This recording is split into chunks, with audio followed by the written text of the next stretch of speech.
ایک مرتبہ نبی اکرم صلی اللہ علیہ وسلم گھر میں تشریف فرما تھے۔ آپ صلی اللہ علیہ وسلم نے سیدہ عائشہ صدیقہ رضی اللہ تعالی عنہا سے فرمایا، حمیرہ، تم مجھے مکھن اور چھوارے ملا کر کھانے سے زیادہ محبوب ہو۔ وہ مسکرا کر کہنے لگی، اے اللہ کے نبی، مجھے آپ مکھن اور شہد ملا کر کھانے سے زیادہ محبوب ہے۔ نبی اکرم صلی اللہ علیہ وسلم نے مسکرا کر فرمایا، حمیرہ، تیرا جواب میرے جواب سے زیادہ بہتر ہے۔ نبی اکرم صلی اللہ علیہ وسلم کے دل میں جتنے خشیت الہی تھی اس کا تو ہم اندازہ ہی نہیں لگا سکتے، مگر آپ کا اپنے اہل خانہ کی معانست، پیار اور محبت کا تعلق تھا۔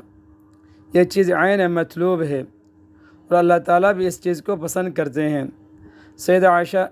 سیدہ عائشہ صدیقہ رضی اللہ تعالیٰ عنہ فرماتی ہے کہ نبی اکرم صلی اللہ علیہ وسلم جب بھی گھر تشریف لاتے تھے تو ہمیشہ مسکراتے چہرے کے ساتھ تشریف لاتے تھے۔